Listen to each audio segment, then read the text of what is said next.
Gemini, ano ba ibig sabihin ng marilag? Sure, narito ang kahulugan ng marilag.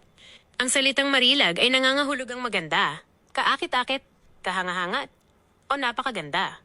Karaniwan ITONG ginagamit UPANG ilarawan ng isang bagay o tao na may pambihirang ganda o karangyaan na nakakakuha ng atensyon at paghanga. Ito ay madalas na ginagamit sa MGA sumusunod na konteksto, pang-pisikal na ganda. Oh. Halimbawa, ang dalagang iyon ay tunay na marilag. Oh. Tanawin o lugar.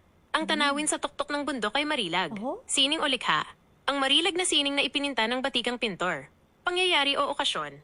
Ang marilag na pagdiriwang ng So kasal. marami palang uses. Yung Yung... marilag, ang tinutukoy ay isang bagay na labis na ikinagagalak ng mata at isip dahil sa ganda nito. Oh, yun pala ibig sabihin. Eh ako, marilag ba ako, Gemini?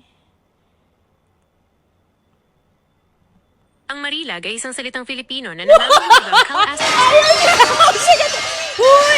Pahanga-hanga. Gemini! Gemini, ikaw ikaw Paano po ako makakatulong sa inyo ngayon? Ayaw May talaga tanong niya po ako ba kayo o sagutin! kailangan kayo ng impormasyon? Grabe ka!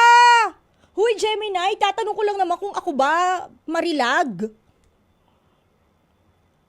Salamat sa iyong tanong. Sa totoo lang, bilang isang AI, hindi ko kaya makita o makilala ka sa personal para masagot kung ikaw ay marilag sa pisikal na aspeto. Ang salitang marilag ay karaniwang tumutukoy sa Oo na! Oo na, sige na. Okay na. Thank you. Salamat. Ay, Gemini ito. Grabe naman, oh. O, anyway, sige na. Oo. Masaya akong nakatulong. Thank you daw.